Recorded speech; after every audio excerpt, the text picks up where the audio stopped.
Hello दोस्तों, स्वागत है आपका हमारे यूट्यूब चैनल एनसीईआरटी सर्कल में। दोस्तों, एनसीईआरटी कक्षा 6 और कक्षा 7 इतिहास विषय पर हम कंप्लीट चर्चा कर चुके हैं। आपको प्लेलिस्ट में सारी वीडियोस मिल जाएंगी दोस्तों, तो जल्दी कीजिए सारी वीडियोस को देखिए दोस्तों। और एनसीईआरटी कक्षा 6 और कक्षा 7 भूगोल विषय पर भी हम कंप्लीट चर्चा कर चुके हैं। आपको प्लेलिस्ट में सारी वीडियोज़ मिल जाएंगी दोस्तों, तो जल्दी कीजिए और उनको भी देखिए दोस्तों। एक महत्वपूर्ण जानकारी हमारे YouTube चैनल एनसीईआरटी सर्किल में आपको कक्षा 6 से लेकर कक्षा 12 तक सभी विषयों की एनसीईआरटी पुस्तकों की वीडियोस मिलेंगी दोस्तों, तो बनी रहिए हमारे YouTube चैनल एनसीईआरटी सर्किल पर। दोस्तों, आज हम एनसीईआरटी कक्षा 8 भूगोल विषय पर चर्चा करने जा रहे हैं। इससे पहले हमने इसके 3 अध्याय कंप्लीट कर लिए हैं और ये हमारा चौथा अध्याय है। तो शुरू करते हैं। अध्याय 4, कृषि। गुरप्रीत, मधु और टीना एक गांव से गुजर रही थी। वहां उन लोगों ने एक किसान को खेत की जुताई करते हुए देखा। किसान ने उन लोगों से कहा कि वह गेहूं की बुवाई करने जा रहा है और मृदा को अधिक उपजाऊ बनाने के लिए अभी खाद डाला है। उसने बच्चों से कहा कि गेहूं मंडी में अच्छी कीमत पर बिकेगा, जहां से उसे आटे में परिवर्तित करके कारखानों में डबल रोटी और बिस्कुट बनाने के लिए ले जाया जाएगा। तो दोस्तों, आज ये बच्चे हैं कुछ 2-3, तो वो कहीं से जा रहे थे रास्ते से, तो उन्होंने किसी किसान को देखा होगा, तो फिर किसान ने उनको बताया ये कि क्या क्या होता है, कैसे गेहूँ बोया जाता है। पहले उससे पहले खाद डाला जाता है, फिर गेहूँ बोया जाता है, फिर पानी दिया जाता है, ऐसे मतलब उस सारी प्रक्रिया बताई। उसके बाद गेहूँ पकने के बाद उसको काटने के बाद मंडी में बेचा जाता है, ठीक है। और फिर उसके मंडी से वो फैक्ट्रियों में, कारखानों में जाता है, डबल रोटी बिस्किट बनाने के कारखानों में, है ना। तो वो ये सब बता रहा है। आगे देखिए। हालांकि ये कुछ महत्वपूर्ण नहीं है कि रिदम बनाने के लिए हमें पढ़ना पड़ता है, ठीक है, बाकी कुछ नहीं इसमें। पौधों से परिष्कृत उत्पादन तक के रूपांतरण में 3 प्रकार की आर्थिक क्रियाएं सम्मिलित हैं। ये प्राथमिक, द्वितीयक और तृतीयक क्रियाएं हैं। तो कह रहे हैं कि पौधों से उत्पादक बनने तक 3 प्रकार की प्रक्रियाओं से किसी भी चीज़ को गुजरना पड़ता है। जैसे कि फसल की बात चल रही है, ठीक है। तो प्राथमिक और द्वितीयक और तृतीयक क्रियाएं हैं, ठीक है। आगे देखिए। प्राथमिक क्रियाओं के अंतर्गत उन सभी क्रियाओं को शामिल किया जाता है जिनका संबंध प्राकृतिक संसाधनों से उत्पादन और निष्कर्ष से है। प्राकृतिक क्रियाओं के अंतर्गत कौन कौन सी क्रियाएं आती हैं? तो वो आती हैं कि जब कोई भी चीज़ खेतों में मौजूद होती है या उसको प्राकृतिक संसाधन की उत्पादन से निष्कासित किया जाता है, समझ रहे हो। जैसे कि जब तक गेहूँ बोकर जब गेहूँ बड़ा होगा और वो जब तक काट कर मतलब मंडियों में नहीं पहुंच जाएगा, तब तक वो प्राथमिक उत्पादक माना जाएगा, समझ रहे हो। आगे देखिए। कृषि, मत्स्य और संग्रह इसके अच्छी उदाहरण हैं। कृषि और मत्स्य और संग्रहण इसके अच्छे उदाहरण हैं, समझ रहे हो। तो ये उनके बारे में बता रहे हैं। द्वितीय क्रियाएं इन संसाधनों के प्रसंस्करण से संबंधित है। और इस्पात, विनिर्माण, डबल रोटी पकाना और कपड़ा बुनना इन क्रियाओं के उदाहरण हैं। तो देखिए, जब वो गेहूँ मंडी में पहुंच जाएगा, मंडी से वो पिसकर जब कारखानों में जाएगा, बिस्किट बनेगा, उसका डबल रोटी बनेगा, तो वो, है ना। और भी कोई देखिए, जैसे कि कोई इस्पात है, जब खदान से निकलेगा और फिर वो उसका कोई उपकरण बनाया जाएगा, कोई औजार बनेगा, है ना। तो वो देख लीजिए। और कपड़ा, जब कपड़े का जो धागा होता है, धीरे धीरे वो धागे बनने के बाद उसका कपड़ा बनता है, तो वो द्वितीय उत्पादक माना जाता है, ठीक है। क्या कहते हैं, द्वितीयक उदाहरण माना जाता है, ठीक है। आगे कह रहे हैं तृतीय क्रियाएं, जो ये क्रियाएं बता रहे हैं, ठीक है। तृतीय क्रियाओं के अंतर्गत क्या आता है? तो देखिए, तृतीय क्रियाएं प्राथमिक और द्वितीय के क्षेत्र को सेवा कार्यों द्वारा सहयोग प्रदान करती हैं। जैसे यातायात, व्यापार, बैंकिंग, बीमा और विज्ञापन तृतीय क्रियाओं की उदाहरण हैं। तृतीय क्रियाएं उन्हें कहती हैं दोस्तों, जैसे कि कोई भी मतलब कार्य है, उसको करने के लिए जो श्रम लगता है, जो मजदूरी लगती है, जो दिमाग लगता है ना, जो मेहनत लगती है, उसको तृतीय क्रिया कहती है, समझ रहे हो। तो तृतीय क्रिया के अंतर्गत जो भी सेवाएं आती हैं, सर्विस कह सकते हैं, ठीक है। जो भी सेवाएं आती हैं, यातायात सेवा, व्यापारिक सेवा, बैंकिंग, बीमा, विज्ञापन, है ना।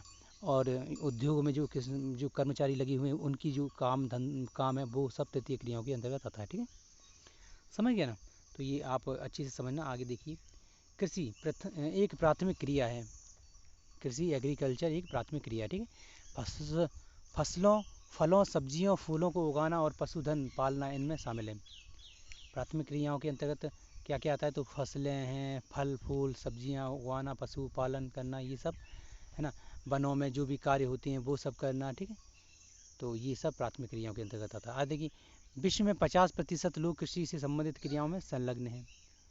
विश्व में, पूरी संपूर्ण विश्व की बात कर रहे हैं, तो उसमें लगभग 50% से लगभग अधिक हो सकते हैं, कम भी हो सकते हैं। लगभग 50% की बात कर रहे हैं ना, तो लगभग 50% लोग कृषि से संबंधित हैं, कृषि में लगे हुए हैं, कृषि में मतलब इन्वॉल्व हैं, किसी कार्यों में अपना मतलब जीवन यापन कर रहे हैं किसी कार्यों से, ठीक है।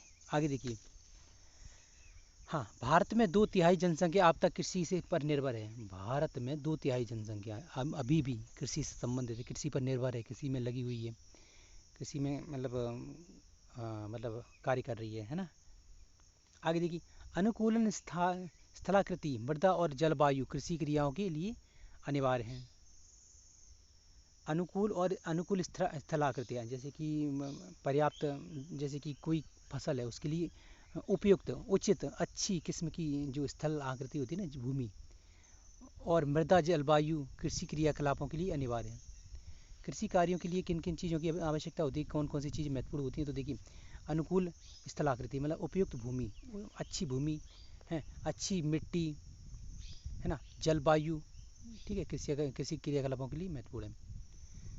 तो यदि ऊबड़ खाबड़ ज़मीन होगी तो वहाँ अच्छी खेती नहीं हो पाएगी, मिट्टी अच्छी नहीं होगी तो उसमें अच्छी खेती नहीं हो पाएगी, है ना। अगर जलवायु अच्छी नहीं होगी तो वहाँ पर अच्छी खेती नहीं हो पाएगी, ठीक है। तो ये तीनों स्थितियाँ, तीनों चीज़ें ज़रूरी है अच्छी खेती के लिए, ठीक है। आगे देखिए, जिस भूमि पर फसलें उगाई जाती हैं कृषिगत भूमि कहलाती हैं। जिन भूमि पर फसलें उगाई जाती हैं उसे कृषिगत भूमि कहा जाता है। कृषिगत यानी कि कृषि योग्य या कृषि करने वाली भूमि, ठीक है।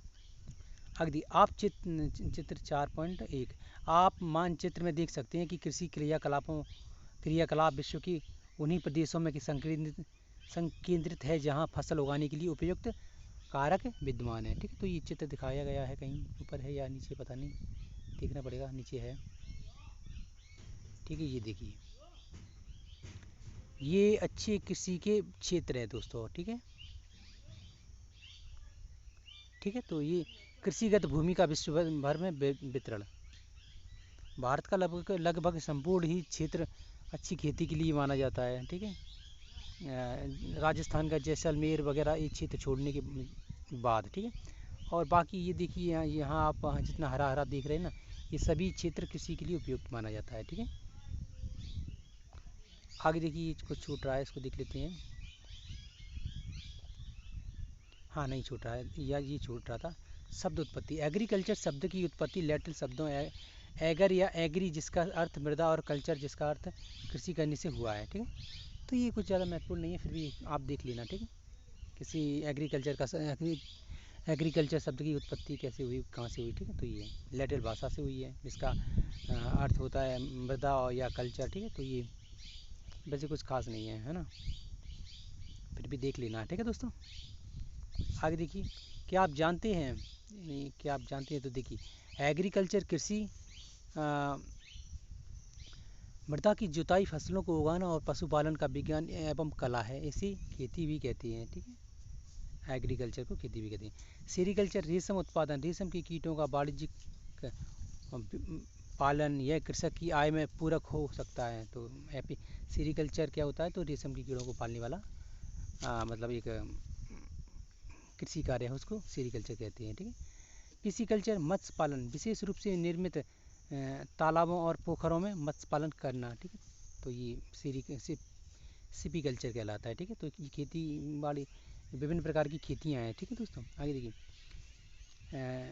विटीकल्चर द्राक्षा कृषि, अंगूर की खेती को कहते हैं, ठीक है। द्राक्षा अंगूर को ही कहते हैं, ठीक है। तो विटीकल्चर, ठीक है। आगे देखिए, हॉर्टिकल्चर उद्यान कृषि, वाणिज्यिक उद्योगों के लिए सब्जियों, फूलों और फलों को उगाना, ठीक है। ये हॉर्टिकल्चर कहलाता है। जो उद्यानों बाग बगीचों में होते हैं ना, आम के बागान होते हैं, केले के बागान होते हैं, संतरे के बागान होते हैं, सेब के बागान होते हैं, फूलों के बागान होते हैं, और विभिन्न प्रकार की सब्जियों के बागान होते हैं, ठीक है। तो ये हॉर्टिकल्चर के अंतर्गत आती है, ठीक है दोस्तों। अच्छे से याद कर लेना। देखो, एग्री, सेरी, पिसी, बिटी और हॉर्टी, और ये कल्चर जोड़ देंगे तो ये सब शब्दों का निर्माण हो जाएगा। ठीक है, आगे देखिए, कृषि तंत्र, कृषि या खेती को एक तंत्र के रूप में देखा जा सकता है। कृषि या खेती को एक तंत्र के रूप में देखा जाता है। कैसे? इसके महत्वपूर्ण निवेश बीज, उर्वरक, मशीनरी और श्रमिक हैं। इसके महत्वपूर्ण निवेश कौन कौन से हैं? तो बीज, उर्वरक, मशीन और श्रमिक। देखो, बीज के बिना मतलब खेती करना मतलब उपयुक्त नहीं होगा, मतलब ना के बराबर होगा, कर ही नहीं पाएंगे, समझ रहे हो। उर्वरक के द्वारा तो 200 की भी जा सकती है खेती, क्योंकि कहीं कहीं ज़मीन भी उपजाऊ होती है, होता है। ठीक है, मशीनों के द्वारा भी की जा सकती है दोस्तों। ठीक है, तो ये भी एक वो है। और श्रमिकों के द्वारा भी की जा सकती है, जैसे मैंने किसी से श्रमिक के बिना मैंने खुद ही खेती करना शुरू किया था, है ना, तो हालांकि मुझे बीज की ज़रूरत तो पड़ेगी। ठीक है, उर्वरक और मशीन भले ही ना हो, है ना। आगे देखिए, तो ये हालांकि फिर भी ये सारी चीज़ों की ज़रूरत पड़ती है। ठीक है, जुताई, बुवाई, ठीक है, सिंचाई, निराई और कटाई इसकी प्रमुख संक्रियाएँ हैं। जुताई, बुवाई, सिंचाई, निराई और कटाई, ये 4 प्रकार की क्रियाएं कृषि में जब से बीज बोया जाता है तब और फसल की पकने की काटने के बाद तक ये 4-5 प्रक्रियाओं से गुजरना पड़ता है, तब संपूर्ण खेती कृषि हमारे हाथ में आता है, तब संपूर्ण अनाज हमारे हाथ में आता है। कहने का मतलब उसका फल, जो फल बोया है उसका परिणाम हमारे हाथ में आ पाता है। ठीक है, इस तंत्र के निर्गतों के अंतर्गत फसल, ऊन, डेयरी और कुक्कुट उत्पादन आते हैं। इस तंत्र के अंतर्गत ये भी आते हैं, अंतर्गत फसल की जो खेती बाड़ी होती है, ऊन, भेड़ बकरियाँ को पालन, ठीक है, डेयरी जैसे दूध, गाय भैंस, भेड़ बकरी, ठीक है, ये, और कुक्कुट जैसे मुर्गी पालन होता है। ठीक है, ये सब आता है। ठीक है, ये सब इसी की मतलब खेती के ही एक पार्ट है। ये भी एक प्रकार की खेती ही होती है, हालांकि ये ज़मीन पर नहीं बोई जाती है, फिर भी इनको करने के लिए कुछ ज़मीन की आवश्यकता पड़ती है। जैसे कोई एक खेत है, उसमें चारों तरफ बाउंड्री कर दिया जाता है, तो उसमें कुक्कुट पालन, भेड़ बकरियों का पालना, है ना, भैंस बकरी, गाय भैंस को इनको पालना। ठीक है, तो ये सब ये खेती ही मानी जाती है। ठीक है दोस्तों, हाँ, एक तरह से। आगे देखिए, ये क्या है, कृषि के प्रकार, या कुछ छूट रहा है क्या? ये छूट रहा है, इसको देख लेते हैं पहले। निवेश देखिए, हाँ, ये बीज बोया, रसायन डाला, जुताई बुवाई छिड़काव किया, ठीक है, मशीनरी का उपयोग किया, प्रक्रम, ये सब सभी प्रकार, निर्गम, ये उसके बाद ये फसल कट जाती है। ठीक है, आगे देखिए, भौतिक निवेश, मानवीय निवेश, सूर्य, भौतिक निवेश कौन कौन सा है? भौतिक निवेश यानी कि क्या क्या लागत लगती है, तो सूर्य का प्रकाश है, वर्षा है, मिट्टी है, मृदा है, ढाल, मिट्टी मृदा की है, ढाल है, तापमान है, ये सभी चीज़ों की ज़रूरत पड़ती है। ये भौतिक क्रियाएँ और फ्री की है। ठीक है, मुफ्त में मिलती हैं इंसानों को। ठीक है, और मानवीय निवेश क्या है? तो भंडारण है, कहाँ रखना है उस अनाज को। ठीक है, रसायन है, मशीनरी है, श्रम है, मजदूरी है, पानी वगैरह, ये सब। ठीक है, ये सब मानवीय निवेश है। ठीक है,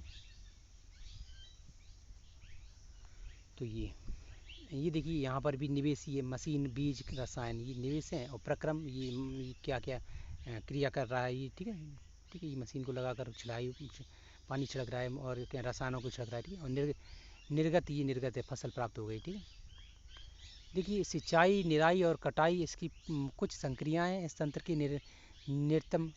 निर्गतों के अंतर्गत फसल, ऊन, डेयरी और कुक्कुट उत्पादन आते हैं। ठीक है, तो ये हो गया। आगे यहाँ था कृषि के प्रकार। विश्व में कृषि विभिन्न तरीकों से की जाती है। भौगोलिक दशाओं, उत्पादन की मांग, श्रम और प्रौद्योगिकी के स्तर के आधार पर किसी 2 मुख्य प्रकारों में वर्गीकृत की जा सकती है। ठीक है, तो कह रहे हैं कि विश्व में अनेक प्रकार से कृषि की जा सकती है। हमारे देश में कृषि अनेक प्रकार की अन्य प्रकार से की जाती है, चाइना में, रूस में, अमेरिका में, है ना, और अन्य अफ्रीका में, ऑस्ट्रेलिया में, इन जैसे देशों में अलग प्रकार से की जाती है। ठीक है, तो ये कह रहे हैं। आगे देखिए, भौगोलिक दशाओं, उत्पादन की मांग, श्रम और प्रौद्योगिकी के स्तर के आधार पर किसी 2 मुख्य प्रकार में वर्गीकृत की जा सकती है। तो इन दशाओं को देखने के बाद कह सकते हैं कि कृषि को 2 भागों में बांटा जा सकता है। देखिए, भौगोलिक दशा, उत्पादन की मांग, श्रम और प्रौद्योगिकी, इन चीज़ों के आधार पर कृषि को 2 भागों में बांटा जाता है। देखिए, ये है निर्वाह कृषि और वाणिज्यिक कृषि। निर्वाह कृषि किसे कहते हैं दोस्तों? तो निर्वाह कृषि को देखते हैं, ठीक है। इस प्रकार की कृषि कृषक परिवार की आवश्यकताओं को पूरा करने के लिए की जाती है। निर्वाह कृषि जो किसान है कि बड़ी मतलब छोटी बड़ी जो भी हो, ठीक है, और किसान अपनी खुद की आवश्यकताओं की पूर्ति के लिए निर्वाह कृषि करती है, समझ रहे हो। पारंपरिक रूप से कम उपज प्राप्त करने के लिए निम्न स्तरीय औद्योगिक और पारिश्रमिक श्रम का उपयोग किया जाता है। निर्वाह कृषि को पुनः गहन निर्वाह कृषि और आदिम निर्वाह कृषि में वर्गीकृत किया जा सकता है, ठीक है। तो निर्वाह कृषि को इस प्रकार किया जाता है कि किसान अपनी स्वयं की आवश्यकताओं को पूरा करने के लिए निर्वाह कृषि करते हैं। आप अच्छे से समझ चुके होंगे। और उसमें जो मतलब उनका अधिक से अधिक लागत नहीं लगती, मतलब नॉर्मल तरीके से वो कर लेते हैं और उनसे उनका जीवन यापन होता रहता है, उनकी आवश्यकताएं पूरी हो जाती हैं, ठीक है। कुछ का वो व्यापार कर लेते हैं, कुछ का वो मतलब अपनी भंडार कर लेते हैं, उनसे अपना मतलब साल भर के लिए उनके खाने पीने के लिए मतलब इकट्ठा करके रख लेते हैं, ठीक है। अब देखिए, गहन निर्वाह कृषि में किसान एक छोटे भूखंड पर साधारण औजारों और अधिक श्रम से खेती करता है। अधिक धूप वाले दिनों में युक्त जलवायु और उर्वरक मृदा वाली खेत में एक वर्ष में एक से अधिक फसलें उगाई जा सकती हैं। चावल मुख्य फसल होती है, अन्य फसलों में गेहूँ, मक्का, दलहन और तिलहन शामिल हैं। गहन निर्वाह कृषि दक्षिण पूर्व और पूर्व एशिया की सघन जनसंख्या वाली मानसूनी प्रदेशों में प्रचलित है, ठीक है। तो दोस्तों, ये गहन निर्वाह कृषि हम उसको मान सकते हैं जैसे कि चावल है, गेहूँ है, जो अन्य फसलें हैं, गेहूँ, मक्का, दलहन, तिलहन, ये सभी गहन निर्वाह कृषि के अंतर्गत आती हैं। और ये कहाँ कहाँ होती हैं? तो दक्षिण पूर्व और पूर्वी एशिया में, ठीक है, समझ रहे हो। तो हमारा भारत है, चाइना है और अन्य प्रकार की जो आसपास के जो भी देश हैं यहाँ पर की जाती है, ठीक है। आगे देखिए क्या कहें, आदिम निर्वाह कृषि। आदिम निर्वाह कृषि इसको देखते हैं। ये आदिम निर्वाह कृषि में स्थानांतरित कृषि और चलवासी चारण शामिल हैं, ठीक है। तो ये वो किसान शामिल है इसमें जो एक स्थान पर रहते नहीं हैं, इधर उधर आते जाते रहते हैं, घूमते फिरते हैं और खेती करते हैं, ठीक है।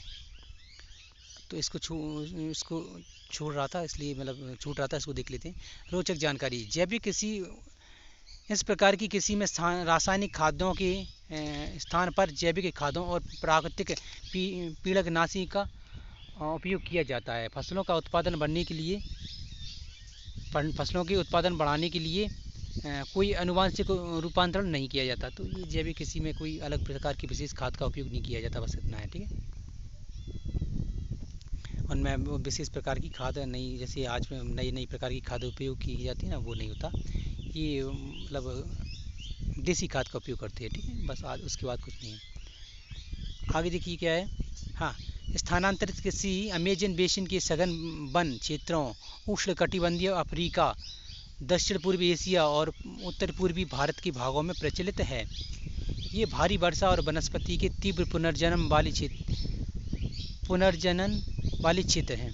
तो स्थानांतरित कृषि जो मतलब अमेजन बेसिन जो है ना, अमेजन नदी के आसपास के क्षेत्र में, उष्णकटिबंधीय क्षेत्र अफ्रीका में, दक्षिण पूर्व एशिया और उत्तर पूर्व भारत के भागों में प्रचलित है, ठीक है। तो ये वहाँ पर है। ये भारी वर्षा और वनस्पति के तीव्र पुनर्जनन वाले क्षेत्र में की जाती है, ठीक है। वृक्षों को काटकर और जलाकर भूखंड को साफ किया जाता है, तब राख को मृदा में मिलाया जाता है तथा मक्का, रतालू, आलू और कसावा जैसी फसलों को उगाया जाता है। तो यहाँ पर क्या किया जाता है, तो जो वन होते हैं ना, वनों से पेड़ों को काट दिया जाता है और फिर जो राख बचती है उसको उसी भूमि में मिला दिया जाता है, एक खाद के रूप में कह सकते हैं, ठीक है। फिर वहाँ पर क्या मक्का है, आलू, रतालू और अन्य प्रकार की जो कसावा जैसी कोई मतलब फसल होती होगी, मैंने तो नहीं देखी, आपने भी देखी हो पता नहीं, है ना। तो ये फसलें की जाती हैं, ठीक है। और भूमि की उर्वरता की समाप्ति के बाद वह भूमि छोड़ दी जाती है और कृषक नए भूखंड पर चला जाता है। तो स्थानांतरित कृषि कहते हैं इसको, ठीक है।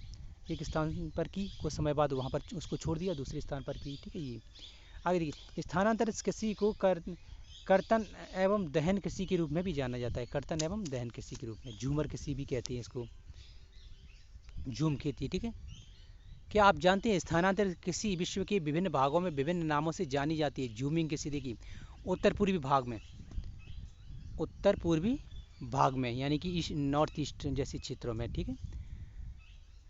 मिल्पा मैक्सिको में, मिल्पा मैक्सिको में कहा जाता है इसको, ठीक है। रोका ब्राज़ील में कहा जाता है, रोका, ठीक है। लदांग मलेशिया में कहा जाता है, ठीक है। तो ये कुछ नाम है, ठीक है।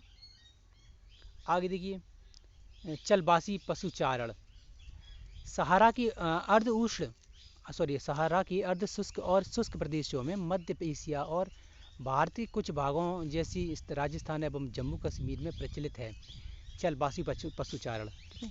इसको देखते हैं। इस प्रकार की कृषि में पशुचारण अपने पशुओं के साथ चारे और पानी के लिए एक स्थान से दूसरे स्थान पर निश्चित मार्गों से घूमते हैं। इस प्रकार की गतिविधि जलवायविक बाधाओं और भूभाग की प्रक्रिया स्वरूप उत्पन्न होती है। पशुचारक मुख्य भेड़, ऊंट, मवेशी, याक और बकरियां पालते हैं। ये पशुचारकों और उनके परिवारों के लिए दूध, मांस, ऊन, खाल और अन्य उत्पाद उपलब्ध कराते हैं। तो कह रहे हैं कि ये चलबासी होते हैं ना, ये मुख्य रूप से अर्ध शुष्क और शुष्क प्रदेशों में मतलब किया जाता है ये, ठीक है। और सहारा जैसी बड़ी बड़ी रेगिस्तानों में, ठीक है। और एशिया के भारत में जैसे राजस्थान, जम्मू कश्मीर में किया जाता है। यहाँ पर क्या होता है कि पशु जो गडरी टाइप के होते हैं, गडरी कह सकते हैं, ठीक है। ये अपने पशु को चराने के लिए विभिन्न प्रकार के क्षेत्रों में घूमते फिरते हैं और जो उन्हें फिर पशुओं से जो कुछ प्राप्त होता है वही उनका मतलब उत्पादन होता है, ठीक है। उसे भी खेती कहती है, ठीक है। ये पशु कृषि के रूप में जाना जाता है, ठीक है। आगे देखिए, इनसे इन्हें क्या क्या मिलता है। देखिए मुख्य भेड़, ऊँट, मवेशी पालते हैं, याक बकरियां पालते हैं, ठीक है। यहाँ इनसे क्या मिलता है, दूध, मांस, ऊन, खाल और अन्य उत्पादन, ठीक है। आगे देखिए, ये देखिए ऊँटों का मतलब झुंड दिखाया जा रहा है। चित्र 4.4, चलबासी पशुचारक अपने ऊँटों के साथ, ठीक है। ये भी काफ़ी लंबे मतलब क्षेत्रों तक जाती हैं, है ना, पशुओं को चराने के लिए। आगे देखिए, वाणिज्य कृषि किसे कहते हैं। तो वाणिज्य कृषि में फसल उत्पादन और पशुपालन बाजारों में विक्रय हेतु किया जाता है। क्या होता है कि वाणिज्य कृषि उसके लिए किया जाता है कि जो भी उत्पादन होगा उसको बाज़ारों में बेचा जाएगा और उससे धन इकट्ठा किया जाएगा, ठीक है। ये मतलब व्यापार के लिए, वाणिज्यिक कार्यों के लिए होता है, ठीक है। आगे देखिए, इसमें क्या है, इसमें विस्तृत कृष्ट क्षेत्र और अधिक पूंजी का उपयोग किया जाता है। अधिकांश कार्य मशीनों के द्वारा किया जाता है। वाणिज्य कृषि में वाणिज्यिक अनाज कृषि, मिश्रित कृषि और रोपण कृषि शामिल है, ठीक है। चित्र 4.5 ये देखिए, ये गन्ना है दोस्तों, ठीक है। गन्ने की खेती की जा रही है, हाँ गन्ना ही है, गन्ने की रोपण कृषि, ठीक है। ये वाणिज्यिक कृषि है। गन्ने को कोई दोस्तों मान के आप देखिए, यदि आप ही इन्हें खेती की गन्ने की, तो क्या आप उस गन्ने की खेती को हमेशा अपने घर पे रखेंगे, काट काट कर गन्ना अपने पास रखेंगे? नहीं, कभी नहीं रख सकते, कोई भी नहीं रख सकता। उसको तो इकट्ठा करके मार्केट में बेचा जाएगा, फिर उसकी गुड़ चीनी बनाई जाएगी, है ना। और जब सीजन आता है गर्मियों का तो गन्ने का उपयोग गन्ने के जूस के रूप में भी किया जाता है। गन्ने का जूस आपने पिया होगा, उसके लिए किया जाता है और वो काफ़ी फ़ायदेमंद होता है वो हम इंसानों के लिए, ठीक है। उससे आयरन की कमी जो होती है ना लोगों में, उसकी पूर्ति होती है और बहुत ही फ़ायदेमंद होता है, ठीक है। सीजन आए तो आप ज़रूर पिया करें, ठीक है। आगे देखिए क्या कह रहे हैं, ये वाणिज्यिक कृषि होगी। आगे देखिए, वाणिज्यिक अनाज कृषि में फसलों वाणिज्यिक उद्योगों में उगाई जाती है, जैसे गेहूँ, मक्का सामान्य रूप से उगाई जाने वाली फसलें हैं। तो वाणिज्यिक कृषि में गेहूँ, मक्का भी आता है दोस्तों, ठीक है। गेहूँ, हाँ यहाँ तक तो हो गया था। उत्तर अमेरिका, यूरोप और एशिया के शीतोष्ण घास के मैदान वाणिज्यिक अनाज कृषि के प्रमुख क्षेत्र हैं। ये क्षेत्र सैकड़ों हेक्टेयर के बड़े फार्म से युक्त विरल आबादी वाले हैं। तो ये वाणिज्यिक खेती जो गेहूँ, मक्का की उगाया जाता है, ये कहाँ, तो बता रहे उत्तरी अमेरिका, यूरोप, एशिया के शीतोष्ण घास के मैदान, यहाँ पर उगाया जाता है, ठीक है। गेहूँ, मक्का जो है ना, ये क्षेत्र सैकड़ों हेक्टेयर की बड़ी फार्मों के विरल आबादी वाले क्षेत्र हैं। यहाँ पर मतलब ये जहाँ जहाँ ये बड़ी बड़ी क्षेत्र होते हैं ना कि इन फसलों को उगाने के लिए, वहाँ घर कम मिलेंगे आपको दोस्तों। लंबी खेत होती हैं बड़ी बड़ी, वहाँ पर ये खेती की जाती है। ठीक है, हमारे यहाँ तो छोटे छोटे खेत होते हैं, क्योंकि मतलब जनसंख्या की दृष्टि से हमारा देश बहुत बड़ा है। ठीक है, तो इसलिए भी। ठीक है, आगे देखिए। हाँ, ये क्षेत्र सैकड़ों हेक्टेयर, यहाँ तक तो हो गया था। अत्यधिक ठंड वर्धन काल में बाधित करती है और केवल एक ही फसल उगाई जा सकती है। तो ये गेहूं की फसल दिखते हैं ना, तो गेहूं मक्का जी, ये मतलब मक्का तो गर्मी में भी उगाया जा सकता है, खासकर गेहूं पर ध्यान दिया जा रहा है। तो गेहूं को दोस्तों कब उगाया जाता है? तो अत्यधिक सर्दियों की फसल है ना वो। ठीक है, तो रबी की फसल बोलते हैं जैसे। ठीक है, तो ये रबी की फसल है। ठीक है, आगे देखिए क्या कह रहे हैं कि मिश्रित कृषि में भूमि का उपयोग भोजन व चारे की फसलें उगाने और पशुपालन के लिए किया जाता है मिश्रित कृषि में। तो मिश्रित कृषि में क्या किया जाता है? तो भूमि का उपयोग भोजन व चारे की फसलें उगाने के लिए किया जाता है। देखिए क्या क्या है इसमें। यह यूरोप, पूर्वी संयुक्त राज्य अमेरिका, अर्जेंटीना, दक्षिण पूर्वी ऑस्ट्रेलिया, न्यूजीलैंड और दक्षिण अफ्रीका में प्रचलित है। कौन सी खेती? तो मिश्रित कृषि। ठीक है, जिसमें चारा भी मतलब उपलब्ध हो जाए और अनाज भी, फसल भी पैदा हो जाए। ठीक है, तो इसमें क्या क्या है देखिए। रोपण कृषि। ठीक है, रोपण कृषि वाणिज्य कृषि का एक प्रकार है, जहाँ चाय, कहवा, काजू, रबड़, केला अथवा कपास की एक एकल फसल उगाई जाती है। इसमें बृहद पैमाने पर श्रम और पूंजी की आवश्यकता होती है। उत्पादन का प्रसंस्करण खेतों पर ही या निकट के कारखानों में किया जाता है। इस प्रकार इस कृषि में परिवहन जाल के विकास की अनिवार्यता होती है। रोपण कृषि में दोस्तों क्या होता है कि ये खेत, इसमें ये वाणिज्य कृषि मानी जाती है रोपण। ठीक है, और या यूँ कह सकते हैं कि वाणिज्य कृषि रोपण तरीके से की जा रही है। ठीक है, दोनों ही एक ही बात है। ठीक है, इसमें कौन कौन सी फसल आती है? तो चाय है, कहवा, काजू, रबड़, केला, कपास। ठीक है, ये फसलें आती हैं, और ये व्यापारिक कृषि भी हैं दोस्तों। ठीक है, आगे देखिए। और ये बृहद पैमाने पर श्रम और मजदूरी की पूंजी की आवश्यकता महसूस होती है इसमें, और ज़रूरत भी होती है इसकी। ठीक है, आगे कह रहे हैं कि ये इन फसलों के आसपास कारखाने जरूर बने होने चाहिए, क्योंकि ये फसलें अधिक दूरी तक ले जाने में दिक्कत होती है। ठीक है, और डायरेक्ट खेत से कारखानों में जाकर उसका मतलब प्रोडक्शन किया जाता है, और फिर उनको पैकिंग करके मार्केट में बेचा जाता है। ठीक है, इसलिए इनको इनके आसपास कारखाने लगाना जरूरी होता है। ठीक है, आगे देखिए। इस प्रकार इस कृषि में परिवहन जाल के विकास की अनिवार्यता होती है। ठीक है, कह रहे हैं परिवहन भी होता है, आसपास खेतों के आसपास उद्योगों के खेतों से उद्योग तक जाने के लिए सड़क मार्ग भी होंगे, और जो भी रास्ते होते हैं जिनसे भी वो जा सके। ठीक है, वो होता हुआ। देखिए, रोपण कृषि में मुख्य क्षेत्र विश्व के उष्ण कटिबंधीय प्रदेशों में पाए जाते हैं। रोपण कृषि मुख्य रूप से मुख्य क्षेत्र कहाँ है? तो विश्व के उष्ण कटिबंधीय प्रदेशों में पाया जाता है ये रोपण कृषि, उष्ण कटिबंधीय क्षेत्रों में। ठीक है, आगे देखिए। मलेशिया में रबड़, ब्राज़ील में कहवा, भारत और श्रीलंका में चाय इसके कुछ उदाहरण हैं। ठीक है, तो ये रोपण कृषि के क्षेत्रों के बारे में आपने देख लिया। ठीक है, आप ऐसे भी लगा सकते हैं अंदाजा कि उष्ण कटिबंधीय क्षेत्र कहाँ है। तो आप देखिए, मलेशिया उष्ण कटिबंधीय क्षेत्रों में आता है, ब्राज़ील भी आता है, भारत भी आता है। ठीक है, कुछ हिस्सा भारत का आता है, संपूर्ण भारत नहीं आता। ठीक है, आगे देखिए। ये केले की रोपण कृषि है, ये केले का रोपण किया जाता है। ठीक है, केले को ऐसी गुड़ाई की जाती है केले का पौधा लगाने के समय। ठीक है, मुख्य फसलें बढ़ती हुई जनसंख्या की आवश्यकताओं को पूरा करने के लिए विविध प्रकार की फसलें उगाई जाती हैं। देखिए दोस्तों, क्या है कि विश्व में जनसंख्या जिस तेज़ी से बढ़ रही है ना, उसकी खाद्य पूर्ति के लिए मतलब विभिन्न प्रकार की खेती की जाती हैं, ताकि मतलब लोगों की खाद्य ज़रूरतों को पूरा किया जा सके, खाद्य आपूर्ति की जा सके, कि ना लोगों का मतलब पर्याप्त लोगों को खाना मुहैया कराया जा सके। ठीक है, केवल गेहूं से ही पूर्ति थोड़ी ना होती है, अन्य प्रकार की फसलों से भी पूरी होती है। कहीं कहीं तो मत्स्य पालन, किसी मतलब कुक्कुट पालन है ना, ये इनसे भी काफ़ी हद तक अनाज पर लोड कम पड़ता है, समझ रहे हो। तो ये अगर मछली पालन और ये मुर्गी पालन, कुक्कुट पालन, ये अन्य प्रकार की जो उद्योग है ना, ये अन्य प्रकार की कृषि है ना, कृषि का ही रूप है ये ना हो तो केवल अनाज से कब तक इंसानों की पूर्ति हो जाएगी? अनाज तो इंसानों की खाद्य पूर्ति कर भी नहीं पाएगा, है ना दोस्तों। तो ये हो गया। आगे देखिए, हाँ,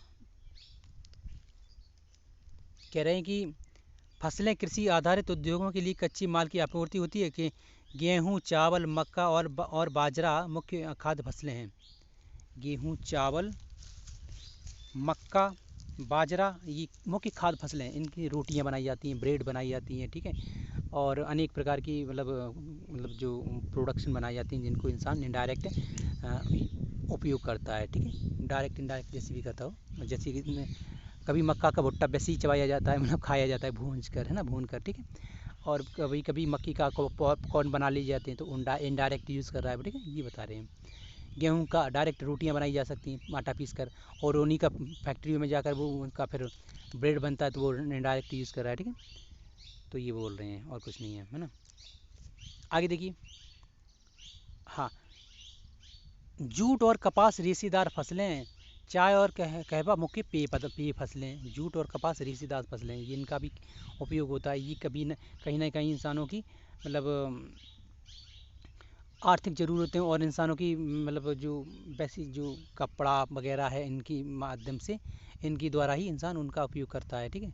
और चाय कहवा ये पेय पदार्थ हैं, इनका इंसान पीने के उपयोग, जो चाय पीते हैं ना, तो ये कहवा कॉफ़ी इनका उपयोग करता है इंसान, ठीक है।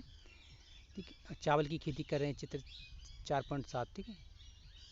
चावल यह विश्व की प्रमुख खाद्य फसल है। चावल के बारे में बता रहे हैं कि ये विश्व की प्रमुख खाद्य फसलों में है, ठीक है।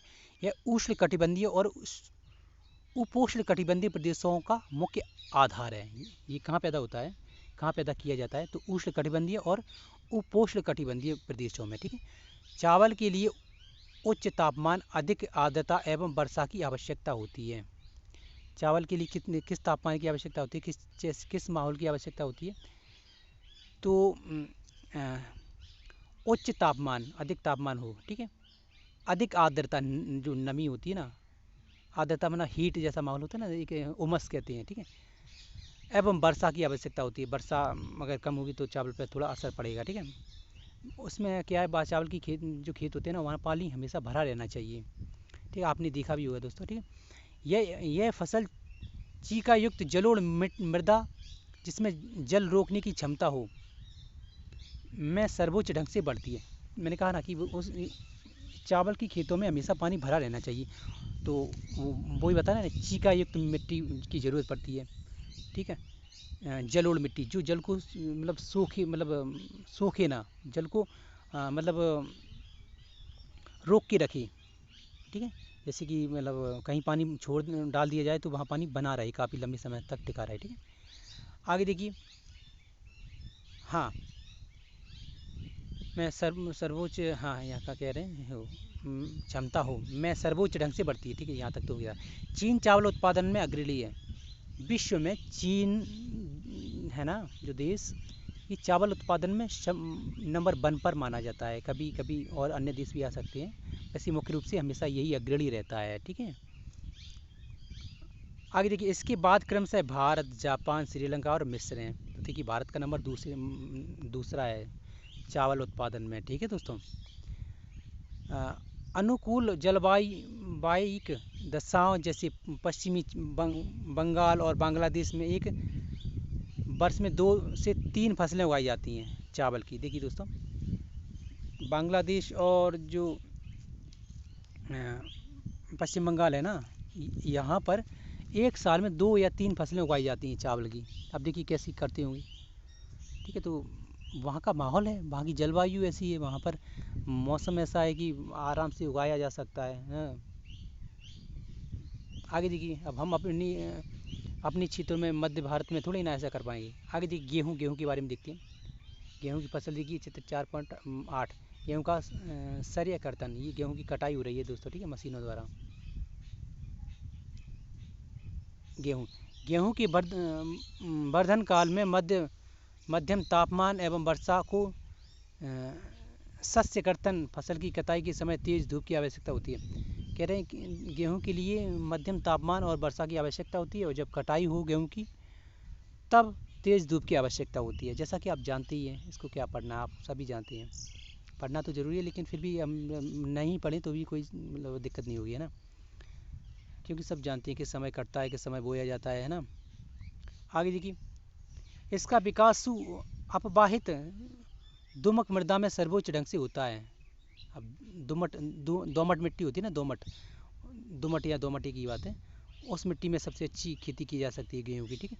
गेहूँ संयुक्त राज्य अमेरिका, कनाडा, अर्जेंटीना, रूस, यूक्रेन, ऑस्ट्रेलिया और भारत में विस्तृत रूप से उगाया जाता है। तो गेहूँ के सबसे ज़्यादा उत्पादक देश कौन से हैं? तो देखिए, संयुक्त राज्य अमेरिका, कनाडा और अर्जेंटीना, रूस और यूक्रेन और ऑस्ट्रेलिया, ठीक है। ये और उसके बाद हमारा भारत का नंबर आता है, ठीक है। आगे देखिए, भारत में यह शीत ऋतु में उगाया जाता है। भारत में गेहूँ कब उगाया जाता है? तो शीत ऋतु में, तो सर्दियों में उगाया जाता है, ठीक है। तो सर्दियों में देखते हैं कि जाड़े में लोग बाग पानी देने जाते हैं, कितना ठंड लगता है, उनको परेशानी के सामना करना पड़ता है। फिर तब मार्च में अगर 3-4 महीने बाद वो कटती है, ठीक है। तो ये हो गया। और इन देशों में जो ऊपर दिए गए हैं, इन देशों में कभी कहीं भी मतलब पैदा किया जाता होगा, ठीक है। वहाँ की एक्चुअली वहाँ की क्या है दोस्तों, वहाँ वैसे ही इतनी सर्दी पड़ती है, गर्मियों में भी सर्दी पड़ती है, इसलिए वहाँ पर उचित तापमान मिल जाता है ना। इसलिए मिलेट ये क्या है? ये मोटे अनाज के रूप में भी जानी जाती है और कम उपजाऊ तथा बलुई मृदा में उगाई जा सकती है। ये ऐसी फसल है जिसमें कम वर्षा और उच्च से मध्य तापमान तथा पर्याप्त सूर्य प्रकाश की आवश्यकता होती है, ठीक है। तो इसमें ज्वार, बाजरा और रागी भारत में उगाए जाते हैं। नाइजीरिया, चीन और नाइजर इसके अन्य उत्पादक हैं, ठीक है। तो ये बाजरे की खेती की जा रही है, इसको ही शायद मिलेट कहते होंगे। मोटे अनाजों को मिलेट कहा जाता है, ठीक है। ऐसे समझें आप, ठीक है। मोटे अनाजों को मिलेट कहा जाता है, ठीक है। ज्वार, बाजरा, रागी ये सब मोटे अनाजों के अंतर्गत आते हैं, ठीक है दोस्तों।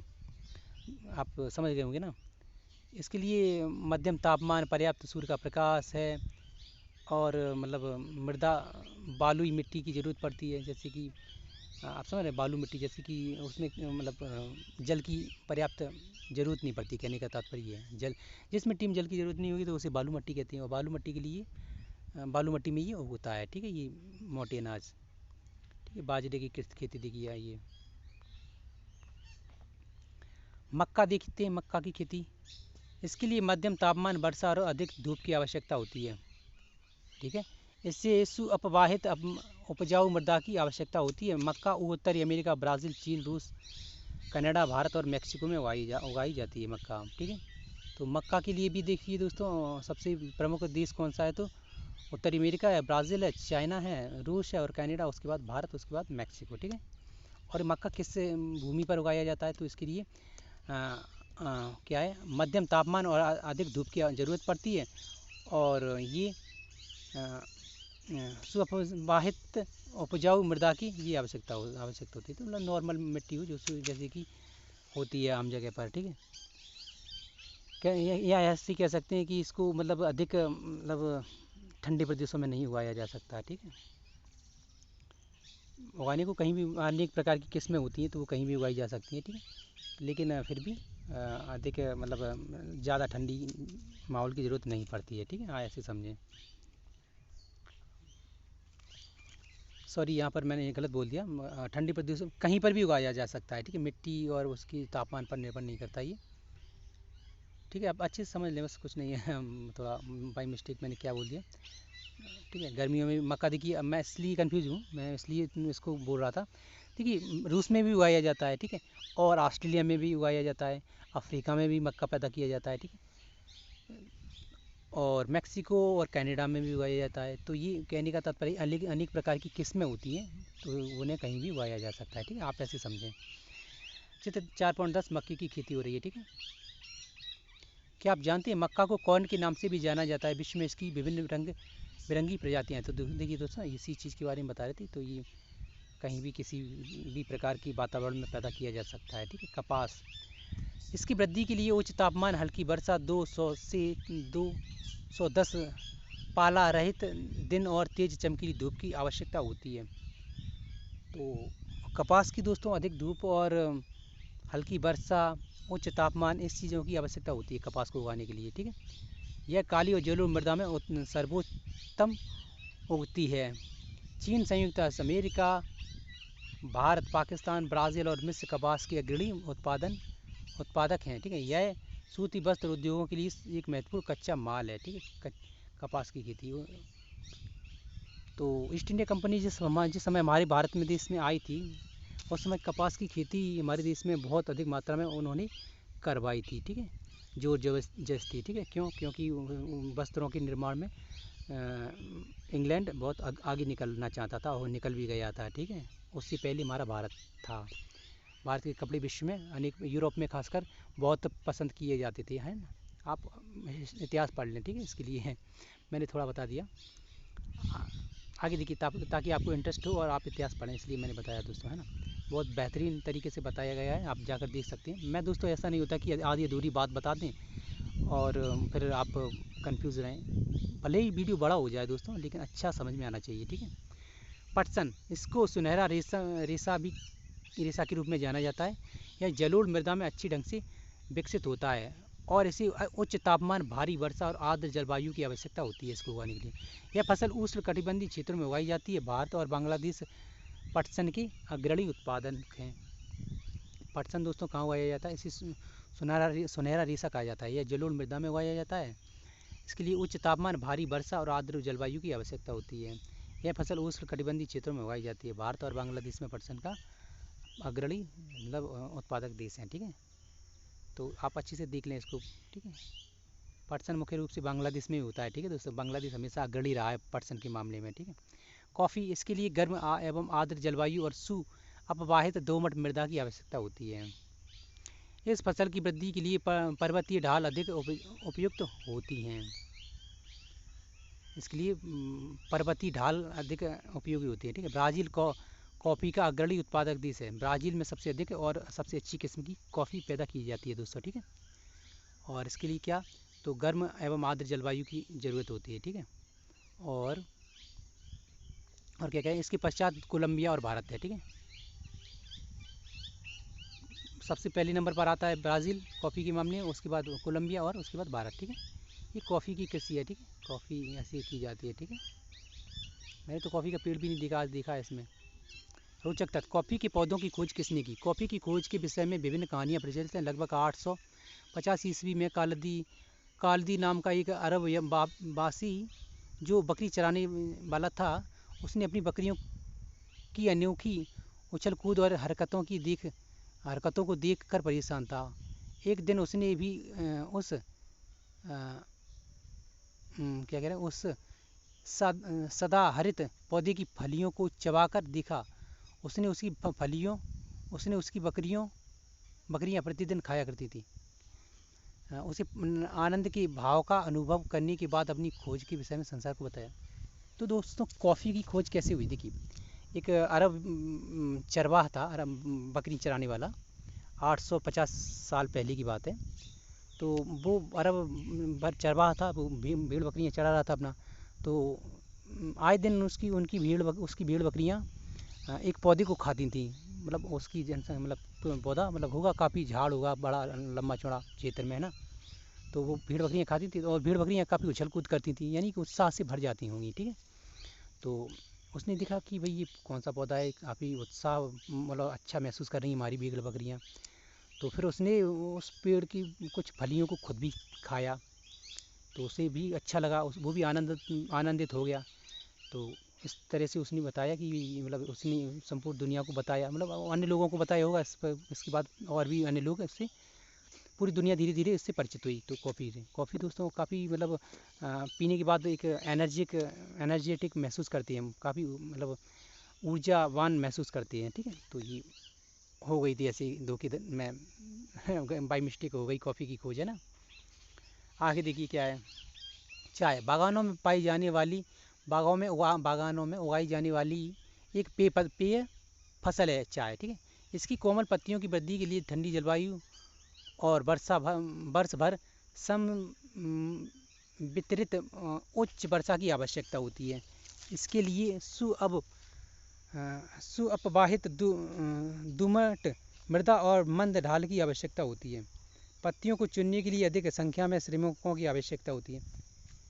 तो चाय का क्या होता है दोस्तों कि चाय को उगाने के लिए चाय एक पेय पदार्थ है, ठीक है। चाय को उगाने के लिए ठंडी जलवायु और वर्ष भर समशीतोष्ण मतलब नॉर्मल वर्षा की ज़रूरत होती है, ठीक है। इसके लिए दोमट मिट्टी की ज़रूरत होती है, ठीक है। मंद ढाल की ज़रूरत होती है, मतलब ऐसी मतलब मैदानी क्षेत्रों में नहीं की जा सकती, ठीक है। आगे कह रहे हैं ढलानों पर की जाती है, ठीक है, चाय की फसल खेती, ठीक है। आगे देखिए, इसको चुनने के लिए, इसको पत्तियाँ होती हैं ना, इसको पत्तियों को चुनने के लिए अधिक श्रमिकों की ज़रूरत होती है। इसीलिए आपने देखा होगा असम में अधिक से अधिक जो महिलाएं होती हैं चाय बागानों में काम करती हैं, ठीक है, और उनको अच्छा खासा पैसा भी मिलता है। आगे देखिए ये देखिए चाय के बागानों में चाय की रोपण कृषि, ठीक है। ये ढलानी क्षेत्र है, देखिए लिए इसमें दिख नहीं रहा है, ठीक है। कृषि का विकास, कृषि विकास का संबंध बढ़ती जनसंख्या की बढ़ती मांग को पूरा करने के लिए कृषि के उत्पादन को बढ़ाने की दिशा में किया जाने वाला प्रयासों में से एक है। प्रयासों से है क्या है, कृषि विकास का संबंध बढ़ती जनसंख्या की बढ़ती मांग को पूरा करने के लिए कृषि के उत्पादन को बढ़ाने की दिशा में किए जाने वाले प्रयासों से है, ठीक है। यह कई तरीकों से प्राप्त किया जा सकता है। क्या कृषि का उत्पादन बढ़ाया जा सकता है कई तरीकों से, ठीक है। जैसे बोए गए क्षेत्र में विस्तार करके, बोई जाने वाली फसलों की संख्या बढ़ाकर, सिंचाई सुविधाओं में सुधार करके, उर्वरकों और उच्च उपज वाले बीजों के प्रयास द्वारा। कृषि का मशीनीकरण भी कृषि के विकास का एक अन्य पहलू है। कृषि के विकास का चरम लक्ष्य खाद्य सुरक्षा को बढ़ाना है।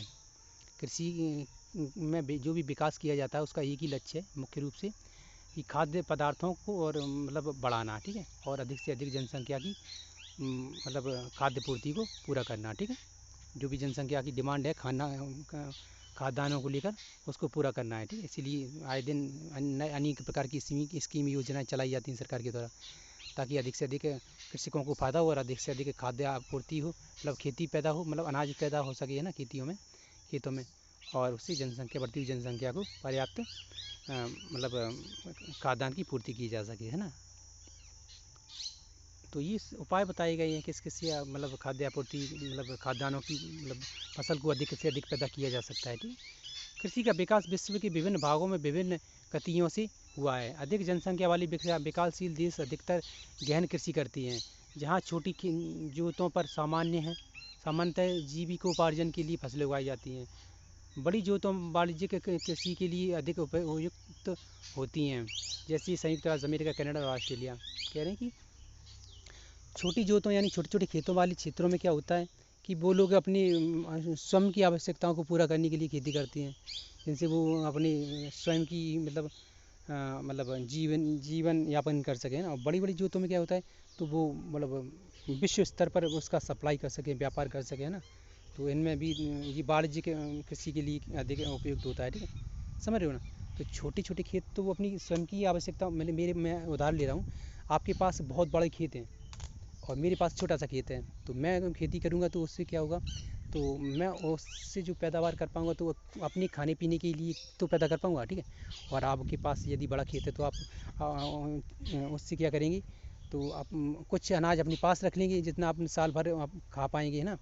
और उसके बाद जो बचेगा तो वो आप मार्केट में बेच देंगे, ठीक है। उससे धन आएगा तो उस धन से आप कुछ और सामान खरीदेंगे, ठीक है, जो भी आपको ज़रूरत होगी जिस चीज़ की। तो ये होता है। आओ हम दो फार्मों, एक भारत और दूसरा संयुक्त राज्य अमेरिका की वस्तुतः अध्ययन की सहायता से विकासशील और विकसित देशों को कृषि के विभिन्न विषय में जाने, ठीक है। इसको देखते हैं। भारत का एक फार्म उत्तर प्रदेश में गाजीपुर ज़िले में आदिलाबाद एक छोटा सा गांव है, जहां गांव है मुन्ना लाल। इस गांव का एक छोटा सा किसान है। इसके पास लगभग 1.5 हेक्टेयर का एक फार्म है। इसका आवास मुख्य गांव में है। वैदिक उपज वाले बीजों को बाजार से वर्षों के एकांतर पर खरीदता है। उसकी भूमि उर्वरक है और वह वर्ष में कम से कम 2 फसल सामान्यतः गेहूं या चावल और दालें उगाता है। किसान अपनी मित्रों और बुजुर्गों के साथ साथ सरकारी कृषि अधिकारियों से कृषि कार्यों में संबंध में सलाह लेता है। वह अपनी खेती जुताई के लिए भाड़े पर ट्रैक्टर लेता है। यदि भी उसके कुछ मित्र सभी अभी भी बैलों से खेती जोतने की परंपरागत विधि का प्रयोग कर रहे हैं।